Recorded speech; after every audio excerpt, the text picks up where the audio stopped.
Bonjour, dans cet exemple nous allons nous entraîner à calculer des taux moyens d'évolution sur plusieurs périodes. Alors nous allons prendre comme exemple l'évolution du cours de l'action AB Science en bourse sur 6 séances consécutives. Vous voyez les dates des séances et vous voyez ce qui est arrivé à l'action durant chaque séance. Par exemple, le 18 juillet 2016, l'action a perdu 1% de sa valeur. Et on voudrait calculer les taux moyens dans chacune de ces cases-là. Par exemple, dans la case du 21 juillet 2016, ici, on voudrait inscrire quel est le taux moyen d'évolution de l'action AB Science depuis le 18 juillet jusqu'au 21 juillet. Okay, donc on va commencer par la première case. Alors la première case, il n'y a pas vraiment de calcul à faire, hein, puisque on fait la moyenne des évolutions de taux sur une seule période. Quand on fait une moyenne sur une seule période, eh bien la moyenne, quand on fait la moyenne sur une seule valeur, la moyenne c'est la valeur elle-même. Donc le 18 juillet, l'action a perdu 1% de sa valeur, il n'y a pas besoin de calculer. Maintenant, ça va devenir un petit peu plus compliqué le 19 juillet.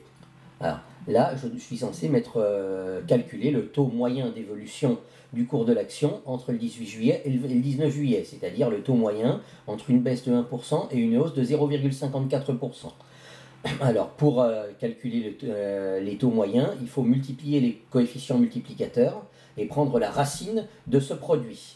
Alors, il faut calculer le coefficient multiplicateur d'une baisse de 1% et le coefficient multiplicateur d'une baisse de 0,54%. Et vous savez quoi? On va tous les calculer d'un coup jusqu'au 25 juillet, comme ça on les aura tous. Voilà, on va tous les calculer parce qu'ils nous serviront tout au long de l'exercice. Donc je vous rappelle que pour calculer un coefficient multiplicateur à partir du pourcentage, il faut réécrire le pourcentage en notation décimale et additionner 1. Donc voilà, par exemple pour moins 1% en notation décimale, ça s'écrit moins 0,01. Et pour passer au coefficient multiplicateur, je rajoute 1. Ça fait 0,99. Donc ici, le coefficient multiplicateur associé, c'est 0,99. Voilà. On fait la même chose pour 0,54%. On écrit 0,54% en notation décimale, c'est 0,0054, et on rajoute 1, plus 1. Ça nous donne 1,0054 comme coefficient multiplicateur. Quand on veut faire augmenter une grandeur de 0,54%, on le multiplie par 1,0054. Alors pour 0,67%, c'est pareil, plutôt avec la calculatrice, c'est 0,0067 en notation décimale, et on rajoute 1 pour passer au coefficient multiplicateur, 1,0067. Là, pour moins 1,33%, alors cette fois c'est une baisse, il ne faut pas oublier de mettre moins. Donc à la calculatrice, je mets ça en notation décimale, c'est moins 0,0133, et je rajoute 1.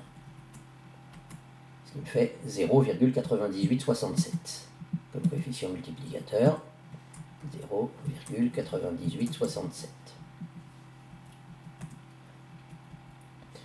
Moins 4,05%, c'est pareil, à la calculatrice ça fait moins 0,0405, et je rajoute 1 pour passer au coefficient multiplicateur. Vous voyez, il n'y a aucune exception à cette règle, 0,9595 de coefficient multiplicateur. 95. Voilà, et il en reste un dernier, moins 1,55%, ça s'écrit en notation décimale, moins 0,0155, et on rajoute 1, on obtient un coefficient multiplicateur de 0,9845.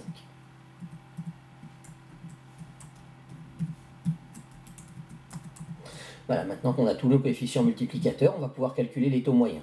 Alors, le taux moyen entre le 18 et le 19, c'est le taux moyen entre moins 1% et plus 0,54%. Pour cela, je multiplie les coefficients multiplicateurs. Donc, je multiplie les deux premiers, 0,99 fois 1. Donc 0,99 à la calculatrice, multiplié par 1,0054. Voilà le produit des coefficients multiplicateurs. Et comme j'ai multiplié deux coefficients multiplicateurs, je prends la racine carrée de ce produit pour obtenir le coefficient multiplicateur moyen.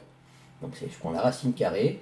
Alors je vais me servir de shift ans, c'est-à-dire la racine carrée de la dernière réponse que j'ai obtenue. Donc la racine carrée de ce que je veux. Et hop, voilà, ce résultat-là, c'est ce qu'on appelle le coefficient multiplicateur moyen. Alors le coefficient multiplicateur moyen, c'est bien, mais ce n'est pas la réponse à la question qu'on nous pose. Donc on nous demande le pourcentage moyen. Donc il faut repasser du coefficient multiplicateur au pourcentage. Et pour ce faire, il faut retirer 1. Donc je retranche 1 à la dernière réponse. Et voilà le pourcentage moyen. C'est moins 2,32 fois 10 puissance moins 3, enfin 2,33 fois 10 puissance moins 3. Hein, et ça, pour repasser, si vous repassez ça à l'écriture de pourcentage et que vous ne vous entendez pas très bien avec les notations scientifiques, vous multipliez tout simplement par 100. Ça vous fera repasser ça à l'écriture pourcentage, ça fait donc moins 0,23%. Voilà, donc ici, le taux moyen est de moins 0,23%. Qu'est-ce que ça veut dire? Ça veut dire que le 18 juillet, l'action a baissé de 1%, et le 19 juillet, elle a augmenté de 0,54%, ce qui fait en moyenne une baisse de 0,23% par jour sur les 2 jours. Et on va faire pareil pour le troisième, 0,67%. Donc là, ici, je dois faire le taux moyen entre moins 1%, plus 0,54% et plus 0,67%. Donc je multiplie ces trois coefficients multiplicateurs-là. Donc je retourne à ma calculatrice. Je vais peut-être tout effacer comme ça. Ce sera plus clair. Je multiplie les trois coefficients multiplicateurs. 0,99 fois 1,0054 fois 1,0067. Voilà le produit des trois coefficients multiplicateurs. Ça, c'est le coefficient multiplicateur global. Et maintenant, il faut que je prenne la racine cubique parce que j'ai multiplié trois nombres. Donc je prends la racine cubique du coefficient multiplicateur global pour passer au coefficient multiplicateur moyen. Alors pour prendre une racine qui n'est pas la racine carrée, il faut se servir de la touche ici, racine avec un x. Donc je fais Shift, racine avec un x, et j'ai plus qu'à compléter les cases. Je mets un petit 3 là-haut pour indiquer que c'est la racine cubique. Je flèche à droite pour passer sous la racine, et j'ai qu'à demander Hans, la dernière réponse, comme ça, ça m'évite de tout retaper. Donc ça me prend la racine cubique de ce coefficient multiplicateur global. Et voilà le coefficient multiplicateur moyen. Donc le coefficient multiplicateur moyen, je retire 1 pour passer au pourcentage moyen, comme la dernière fois. Voilà ce que ça me fait de pourcentage moyen, et si je ne comprends pas bien combien ça va faire, je multiplie par 100 pour revenir à l'écriture de pourcentage, et ça fait environ 0,07%. Et comme il n'y a pas de moins, ben c'est une hausse. Donc hop, plus 0,07%. Ce qui veut dire qu'entre le 18 juillet et le 20 juillet, sur les trois séances, eh bien, l'action a en moyenne augmenté de 0,07% par jour. On fait la même chose pour cette case-là. Cette fois, il faut calculer le coefficient, le pourcentage moyen sur ces quatre évolutions-là. Et bien, ça va être exactement la même chose. Je vais le faire en entier. Hein, comme ça, à force de l'entendre, vous aurez compris. Je multiplie les quatre coefficients multiplicateurs. 0,99 fois 1,0054 fois 1,0067 fois 0,9867. Je ne me suis pas trompé, ça doit être ça. Voilà le coefficient multiplicateur global. Pour passer au coefficient multiplicateur moyen, comme j'ai multiplié 4 nombres, il faut que je prenne la racine quatrième du coefficient multiplicateur global. Alors je tape sur Shift, racine avec un X, je mets un petit 4 ici pour indiquer que c'est la racine quatrième, flèche à droite et Shift Hans, racine quatrième de la dernière réponse obtenue. Voici le coefficient multiplicateur moyen. Pour passer au pourcentage moyen, je retire 1. Donc dernière réponse moins 1. Voilà le pourcentage moyen. Et pour repasser à l'écriture de pourcentage, si la notation scientifique nous gêne, on multiplie par 100. Et ça fait une baisse de 0,28% par séance en moyenne, moins un pourcentage moyen de moins 0,28%. Mettons-le dans la bonne case, moins 0,28%. Voilà. Bon, pour les deux derniers, vous pouvez mettre la vidéo en pause, essayez de le faire vous-même en imitant ce que j'ai fait. Hein, il ne va y avoir aucune différence. D'accord? Donc si vous l'avez fait et que vous voulez vérifier, voici comment on s'y prend. Là, il faut qu'on fasse un calcul le pourcentage moyen d'évolution par séance sur 5 séances de suite. Eh bien, on multiplie les 5 coefficients multiplicateurs. Allons-y, 0, non, plutôt sur la calculatrice, 0,99 fois 1,0054 fois 0,9867 fois 0,9595. Voilà, j'espère que j'ai rien oublié. 1, 2, 3, 4, si j'en ai oublié un. J'ai 0,99, 1,0054. J'ai oublié le 1,0067, le troisième. Pas grave, je vais le rajouter à la fin.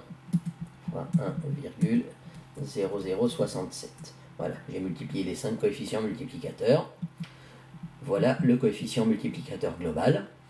Et pour prendre le coefficient multiplicateur moyen, je demande la racine cinquième du coefficient multiplicateur global, donc shift racine avec un x, je mets un petit 5 en haut, flèche à droite, et je demande la réponse, shift ans.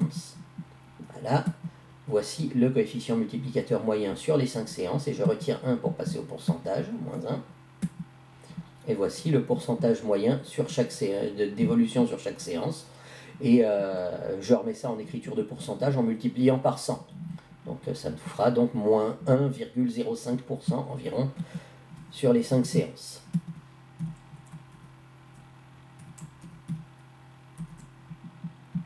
Voilà.